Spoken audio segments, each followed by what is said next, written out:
everyone, this is Naomi, and today I'm coming to you with my mid-year freakout tag.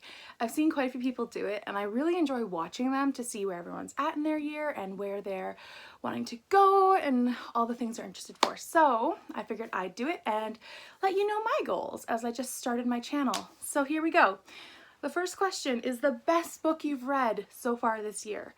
And it's got to be If We Were Villains by M.L. Rio. It's a Shakespeare retelling, but also it's an interesting way of doing it. It's all about the Shakespeare theater life, and it's told in 5 acts, and it's just phenomenal. If you haven't picked it up and you are interested, you should totally do it. Question number 2 is the best sequel. Now, I don't own a lot of my favorites actually this year because I use the library a lot, and a lot of them came from the library. So If We Were Villains came from the library, and now the sequel came from the library, and that is the sequel to the Inspector Ian Rutledge series by Charles Todd. I find that they're like it's a mother-son duo that writes these books, and they're just so well done. I loved the newest book that they came out with, which was The Black Ascot, and it was very, very good. It was a really good mystery. They're all standalones. You don't need to read them in order, but they do help for at least like character growth, understanding. So really, really good. Now the next question are new releases that you want to read but haven't done so yet.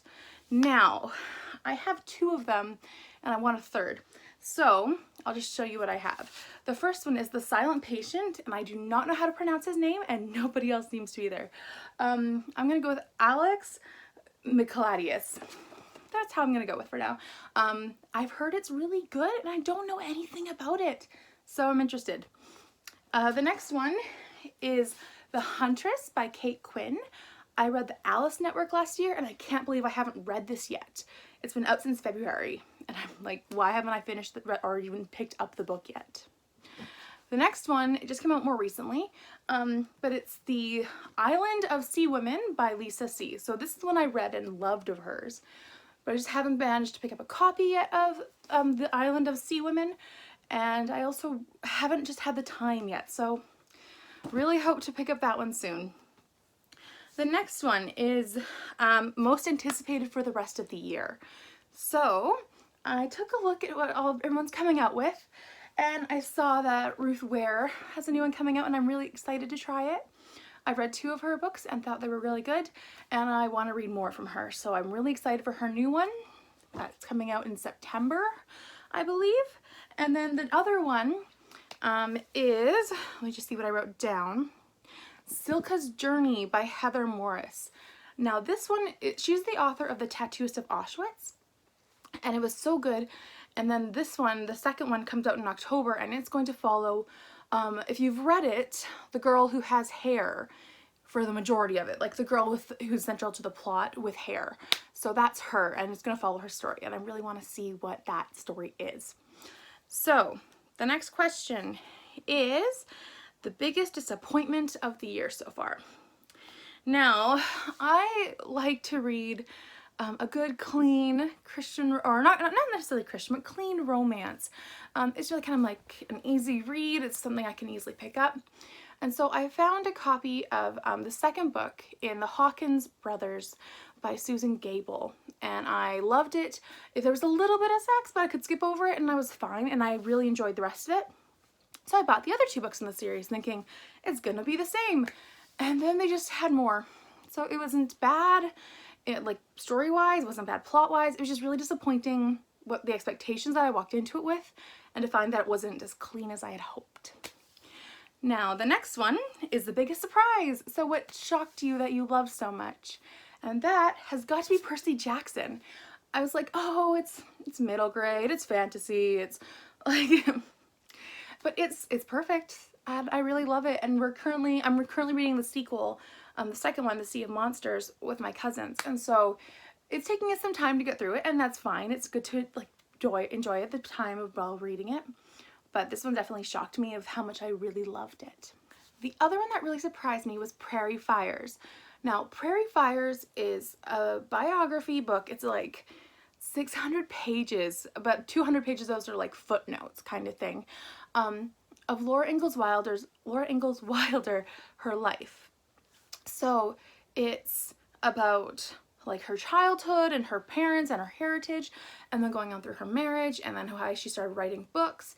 And it's very interesting. It's not something for the weak of heart, though. If you don't want to be surprised by how different things are in her life, and if you want to keep your rose-colored glasses on, don't read this book.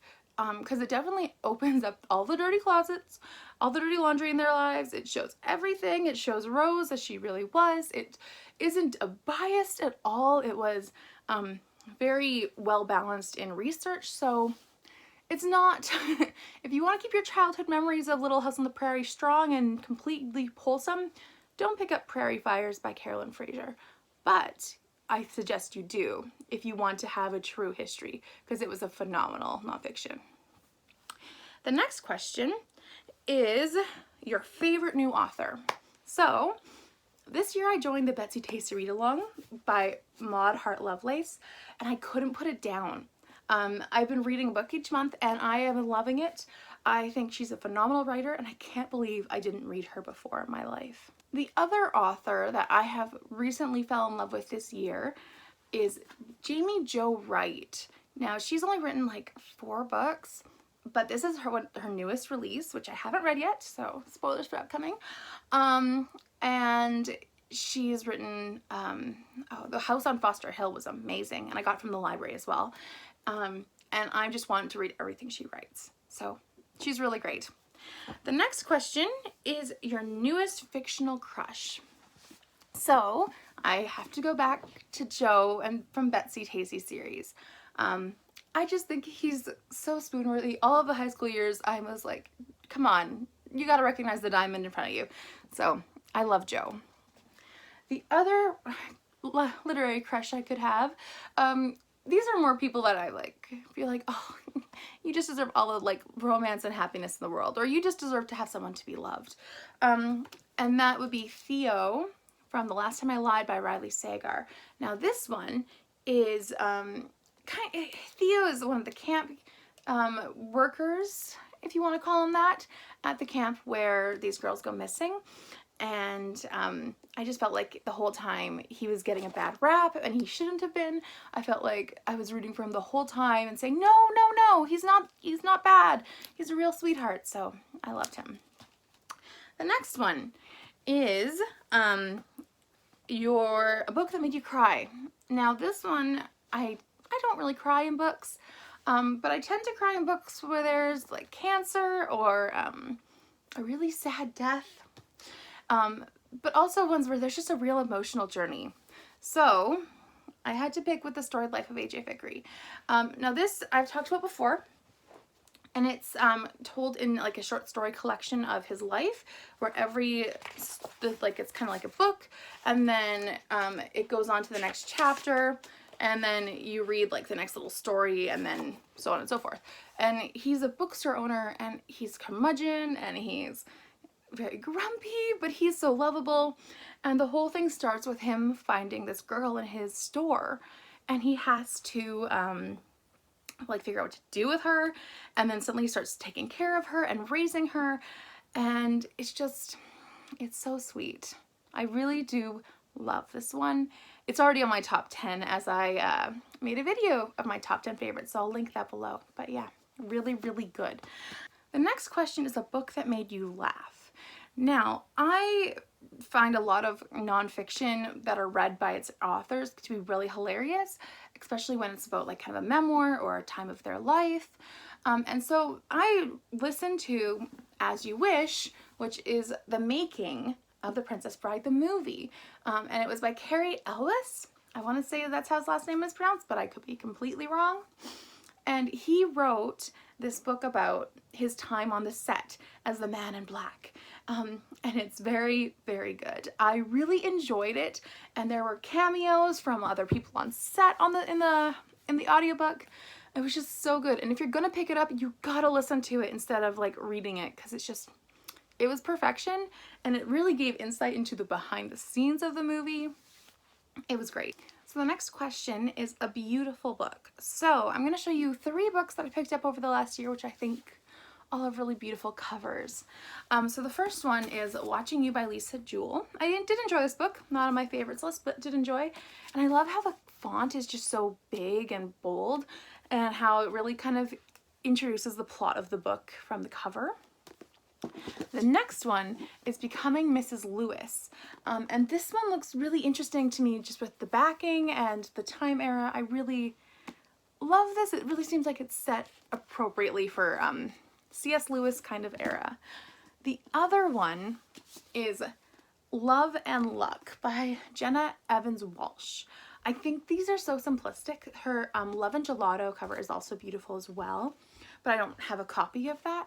But this one I think is just simplistic and gorgeous, and it really fits the book. Now, the last question are things that you need to get to before the end of the year.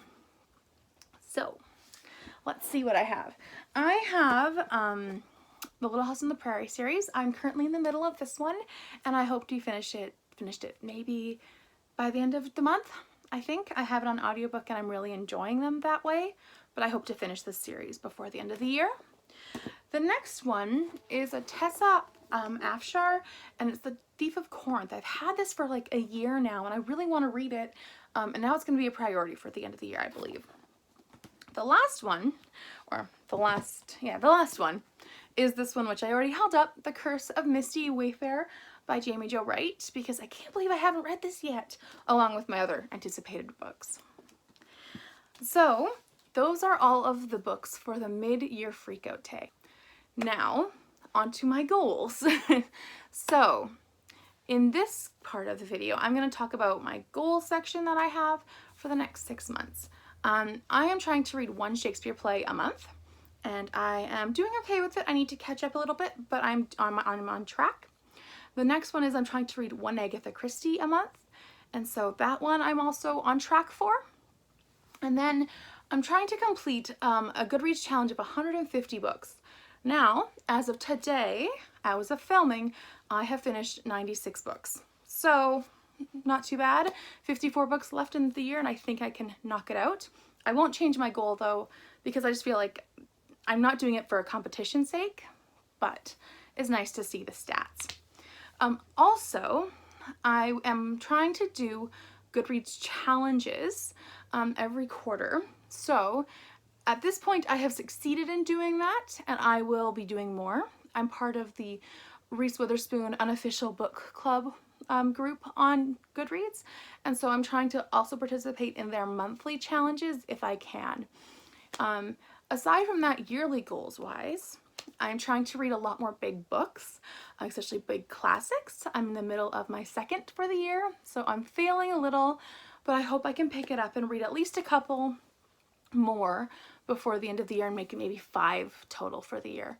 And my other goal for the year has been to spend more time intentionally reading, and spend some time reading every day if I can.